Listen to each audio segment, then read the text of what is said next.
সংসার দেখেন নাই, তিনি দেখছেন মৃত্যুর ওপারে শহীদ হইলে আল্লাহ জান্নাত অপেক্ষা করতেছে। আমার ভাইয়েরা, আমার বন্ধুগণ, সুমাইয়া রাদিয়াল্লাহু তাআলা আনহার ছেলে হযরত আম্মারকে গ্রেফতার করা হলো, সুমাইয়াকে গ্রেফতার করা হলো, সুমাইয়ার স্বামী ইয়াসিরকে গ্রেফতার করা হলো। পরিবারের 3 সদস্য 3 জনকে গ্রেফতার করে চরম লেভেলের তাদের উপরে নির্যাতন চালানো হলো। হযরত সুমাইয়া রাদিয়াল্লাহু তাআলা আনহাকে বলা হলো, সুমাইয়া তুই যদি ইসলাম না ছেড়ে দিস তোকে আমরা উলঙ্গ করে ফেলবো, তোর সমস্ত লজ্জা স্থান গোটা আরবের, গোটা মক্কা নগরীর সমস্ত মানুষরা দেখে ফেলবে। তুই কি তোর ইজ্জত চাস নাকি ইসলাম চাস? হযরত সুমাইয়া বলছেন, আমার ইজ্জতের দরকার নাই, আমি আল্লাহর কোরআন নিয়ে বাঁচতে চাই। এইরকম ঈমান কারা কারা বুকে ধারণ করতে চান? 2টা হাত আমি দেখতে চাই।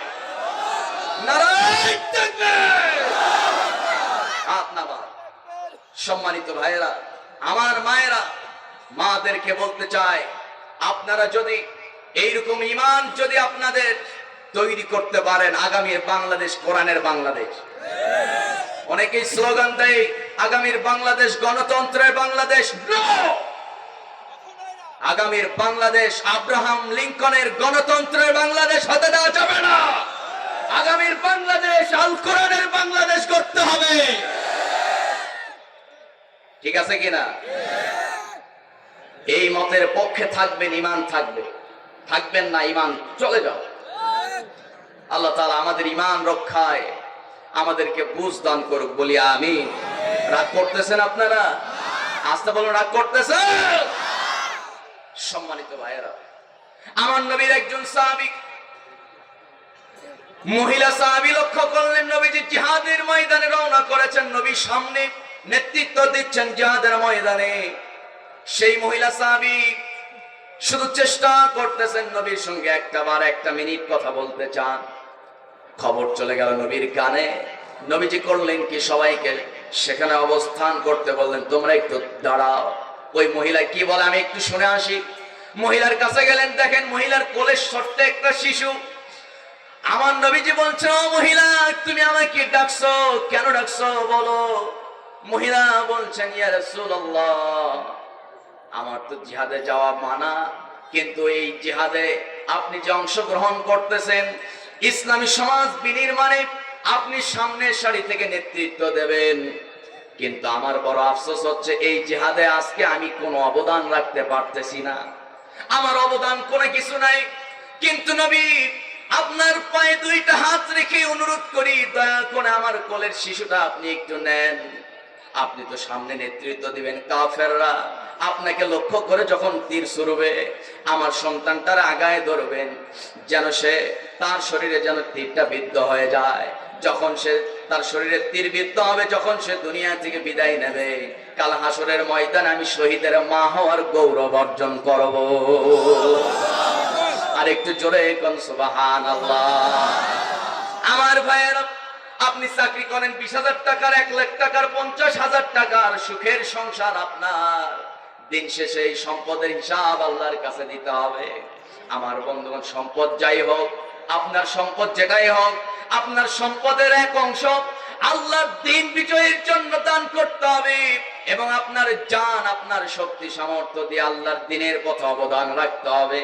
যদি রাখতে পারেন, আল্লাহ বলেন, বান্দা জেনে রাখো, হাল আদুল্লুকুম আলা তিজারাতিন তুজিকুম মিন আযাবিন আলীম। জোরে বলুন আল্লাহু আকবার। ও বান্দা, সেই ভয়ানক জাহান্নামের আগুন থেকে, তুজিকুম ভয়ঙ্কর আযাব থেকে আমি তোমাকে বাঁচায় দেব। আমার বন্ধু, আমার ভাইয়েরা, এজন্য ইসলামী সমাজ বিনির্মাণে আমাদের অবদান, অগ্রণী ভূমিকা থাকার দরকার আছে না নাই? আসলে বলবেন না, আছে না নাই? আল্লাহ আমাদেরকে কবুল করুক। জোরে আওয়াজ করে বলি আমিন।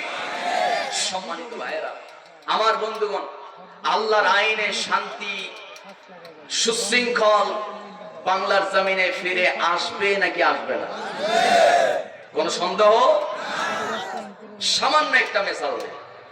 200 বছর আগে ব্রিটিশরা তারা বলেছিল, প্রায় 250 বছর আগে তারা বলেছিল, আল্লাহর এইসব কি আইন?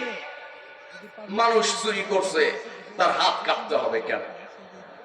এটা তো বড়ই একটা মানুষের সঙ্গে একটা অন্যায়। এটা তো ন্যায় বিচার হলো না। তাহলে ন্যায় বিচারটা কি? চুরি করবে, জেলখানায় ঢুকায় দাও, ও ভালো হয়ে ফিরে আসবে, আর জীবন চুরি করবে। কত সুন্দর কথা। কিন্তু আল্লাহর কথা হলো والسارق والسارقة فاقطعوا أيديهما جزاء بما كسبا نكالا من الله। যদি চোর ধরা পড়ে, হোক পুরুষ অথবা নারী, হাত কেটে দাও। কথাটা কার? একজনের মুখ বুঝে থাকবেন না, কথাটা কার? আল্লাহ তাআলা।